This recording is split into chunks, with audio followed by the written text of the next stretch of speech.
Ouais, je suis tombé sur ce truc concernant les lois sur l'apostasie et ça m'a un peu déstabilisé. En gros, la seule façon dont la peine de mort est appliquée en islam, c'est si tu n'as pas de famille musulmane, Non, mes parents sont hindous. tes parents sont hindous, d'accord. Alors, comment ça va? Ça va bien? Je suis un peu nerveux, je ne vais pas mentir, mais ça va. Pas besoin d'être nerveux, d'accord. Alors, quelle est ta question? Je n'ai qu'une seule question. Pour l'instant, et c'est juste à propos des lois sur l'apostasie qui existent en islam. Je pense que c'est parce que, en gros, j'ai commencé à m'intéresser à l'islam. J'ai étudié le christianisme. Je penche vers l'islam en ce moment. Je pense que c'est la vraie religion. Mais à mon avis personnel, je sens vraiment que je penche vers l'islam en ce moment.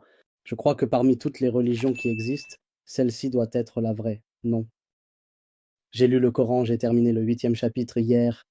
J'espère pouvoir commencer le 9e ce soir. J'ai commencé à lire la sira du prophète Mohammed, paix soit sur lui.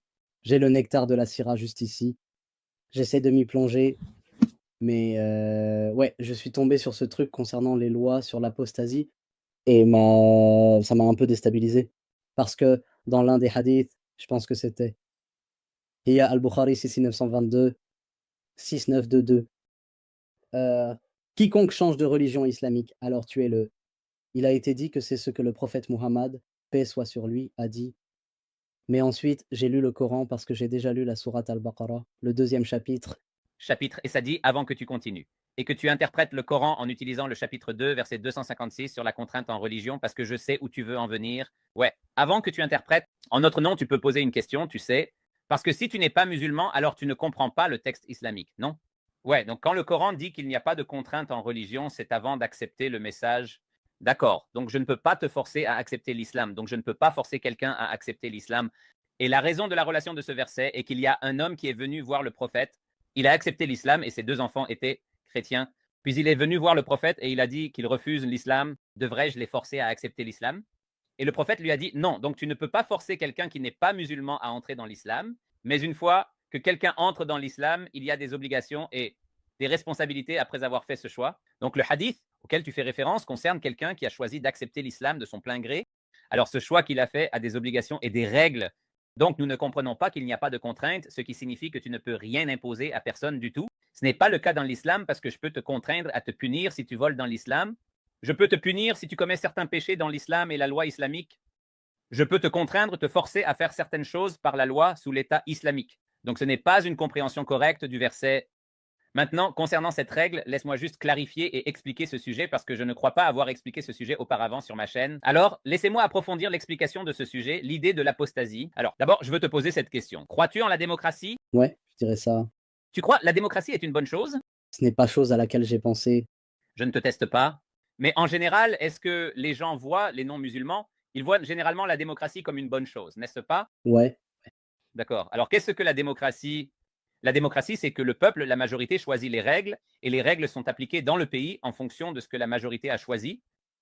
Donc, si la majorité des musulmans choisit une loi dans leur pays, si tu quittes l'islam dans notre pays, tu seras puni, tu auras une peine de mort. Pourquoi est-ce un problème si tu crois en la démocratie? Puisque la majorité a choisi ça, c'est un bon point. Ouais. Ouais, donc si tu es une personne qui croit en la démocratie, la dernière chose que je veux entendre de la part des libéraux qui croient en la démocratie, je ne parle pas de toi, je parle des libéraux en général, d'accord? La dernière chose que je veux entendre des libéraux qui croient en la démocratie, c'est de venir se plaindre d'une loi qui ne peut être appliquée que dans un État islamique, parce que la loi concernant quelqu'un qui quitte sa religion et qui est puni ne peut être appliquée que dans un État de charia. Et au sein d'un État de charia, le leader devient le leader après un groupe de personnes appelé Alul Hilu wal Akyu. Il y a un C'est un système qui se met en place et ils choisissent le leader. Donc, si la majorité est d'accord avec le leader, d'accord avec la loi. Alors, si tu es quelqu'un qui croit en la démocratie, tu ne devrais pas avoir de problème avec la loi sur l'apostasie. C'est la première chose que je vais dire. C'est juste une réponse d'un point de vue laïque, d'accord, d'un point de vue islamique. Comme je l'ai dit, cela ne peut être appliqué que par le leader. La deuxième chose est comment savoir si quelqu'un a quitté sa religion. eh bien, je vais supposer que s'il en parlait ouvertement, comme s'il ne le fait pas, puis-je le savoir?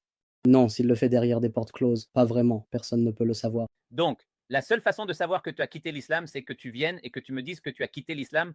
La seule façon pour un musulman ou un État d'établir qu'un individu a quitté l'islam, c'est que cet individu vienne lui-même et le déclare. Déclarer clairement en public qu'il a quitté la religion de l'islam. Donc maintenant, il ne se contente pas de quitter l'islam, il incite aussi d'autres personnes à quitter l'islam. Parce que quand il déclare quelque chose à voix haute devant d'autres personnes, alors cette chose peut devenir une habitude pour d'autres ou quelque chose de facile à faire pour d'autres aussi. parce qu'il a fait ça, je peux le faire. Et puis, quand tu as plusieurs individus qui s'émeuvent et se rejoignent pour quitter l'islam, d'accord, nous n'allons pas suivre la charia islamique maintenant parce que nous avons quitté l'islam. Tu ne me dis pas de ne pas boire, tu ne me dis pas de ne pas voler. Et tu es sous un état de charia, et tu auras un groupe de personnes qui provoqueront la révolution, la corruption, le vol et le meurtre quand ils feront ça. Donc, je ne peux pas savoir que quelqu'un a quitté l'islam, sauf s'il déclare qu'il a quitté l'islam. La deuxième chose est qu'en islam, si une personne déclare qu'elle a quitté l'islam, il y a une période de repentance. Donc, les gens, l'État l'amène et lui dit de se repentir, ou tu seras puni. Et cette période peut aller jusqu'à 20 jours, ou peut-être juste de 3 jours, mais pas moins. Il lui dirait, repens-toi, ou tu seras puni. Donc maintenant, il a le choix de mentir et de dire, oh oui, je suis revenu à l'islam. En essence, la seule façon dont la peine de mort est appliquée en islam, c'est si tu choisis d'être tué. C'est la seule façon dont tu peux être puni islamiquement avec cette punition d'apostasie. Si tu choisis d'être tué, sinon tu peux mentir et dire que je suis devenu musulman. Et là, tu deviendras ce qu'on appelle un munafika. Un munafika est un hypocrite, quelqu'un qui montre sa croyance et cache son incrédulité. Et puis ces gens existaient à l'époque du prophète Muhammad. Ils n'ont pas été punis. Bien que le prophète avait une liste de tous les hypocrites de son temps, il ne les a pas punis parce qu'ils se montraient à tous comme des croyants. Donc, dans la communauté, montres-tu que nous sommes des croyants, nous croyons en Allah, nous sommes musulmans. Tout ce qu'ils cachent et dissimulent dans leur cœur est une punition pour eux dans l'au-delà et le jour du jugement. Mais si quelqu'un devait sortir au grand jour et déclarer qu'il a quitté l'islam, alors nous avons ce processus où il est demandé de se repentir. S'il ne se repent pas, alors il est puni, peine de mort. Et en réalité, cela ne se produirait que s'il choisissait de mourir. C'est une chose très simple, tu sais.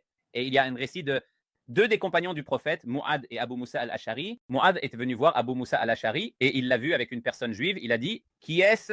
Il dit qu'il est juif, qu'il a accepté l'islam et qu'il a quitté l'islam. Et Abu Musa al-Ash'ari a passé plus de 20 jours à essayer de le ramener à l'islam. Donc, il ne lui a pas coupé la tête. Il essayait de le ramener à l'islam, n'est-ce pas? Il essayait de lui parler, de le ramener à l'islam. Et ensuite, Mu'ad ibn Jabal a dit qu'il en avait assez. Maintenant, je ne vais pas descendre de ma chamelle à moins que cette personne ne soit punie. Pourquoi? Parce qu'il a eu plus de 20 jours de mise en garde et a essayé de le ramener à l'islam en éclaircissant tous ses doutes. Peut-être que c'est à cause de l'ignorance qu'il a quitté l'islam ou quelque chose comme ça, non? Donc, islamiquement, il n'y a rien de plus juste que l'islam. Et comme je l'ai dit, tu ne peux pas être puni par la loi de l'apostasie à moins que tu choisisses toi-même d'être puni parce que tu dois ignorer. Le fait de dire que, d'accord, je suis revenu à l'islam, c'est clair maintenant. Ouais, clarifie des choses. Si... D'accord, pas de problème. C'est la seule question que tu as. Ouais, moi c'était vraiment la seule question que j'avais, ça me trottait dans la tête depuis un moment, en lisant et en faisant des recherches. Et si tu as des questions, tu es le bienvenu pour revenir. Et moi aussi. Avant de partir, je voulais juste te dire un grand merci pour ton contenu, parce que l'islam m'a beaucoup aidé en termes de... Je ne suis pas encore musulman, mais j'y ai trouvé beaucoup de paix.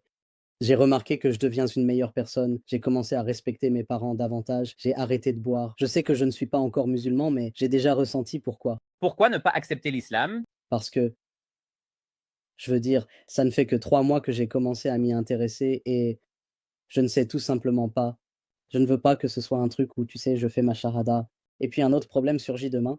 Il y a autre chose sur laquelle j'ai des doutes concernant l'islam. Mais ensuite, Non, mais ce n'est pas une mentalité saine à avoir, je dirais. Parce que penser que peut-être quelque chose va arriver, c'est juste suivre des conjectures. Tu sais, Allah dans le Coran dit clairement que ses croyants ne suivent que des conjectures. Donc ce n'est pas une bonne chose de suivre des conjectures, n'est-ce pas? J'en ai des preuves complètes que quelque chose a du sens à ce moment-là, je devrais le suivre, à moins que je ne tombe sur quelque chose, alors je commence à poser des questions. Mais en général, si tout cela a du sens pour moi, alors je devrais m'en tenir à ce qui a du sens pour moi. Je ne vais pas te forcer à le faire, mais je pense que tu es prêt, ça a du sens pour toi, alors tu devrais le faire. comme, ouais, ça a du sens. Et ça m'a beaucoup aidé, comme je l'ai dit, en tant que personne. Mais ouais, merci parce que ton contenu que tu publies a vraiment répondu à beaucoup de questions. Je ferai certainement la shahada avec cette personne. Et j'ai beaucoup raisonné avec cette vidéo. Et il y a certaines questions que j'avais. Serais-je pardonné? Je fais des péchés, je fais encore des erreurs et tant de choses que tu n'es pas le seul à dire, mais d'autres youtubeurs de Dawa aussi. Ça m'a beaucoup aidé et je tiens vraiment à te remercier. Inch'Allah, je vois que tu es là, tu sais. Et si jamais tu veux revenir et faire ta shahada, je serais ravi de le faire. Non, mais honnêtement, je ne peux pas. Assez insister là-dessus. Merci beaucoup, pas de problème. Avec plaisir, frère. Tu m'as tellement aidé. Avant l'islam, j'étais tellement perdu, frère. J'étais déprimé. J'étais dans une mauvaise passe et maintenant j'aime ça. Qu'Allah m'accepte. Je pense que tout cela va évidemment à Allah. Il guide qui il veut, mais vous aidez à diffuser cela. Et j'apprécie vraiment beaucoup. Honnêtement, pas de problème. Non, vas-y. Merci, mec.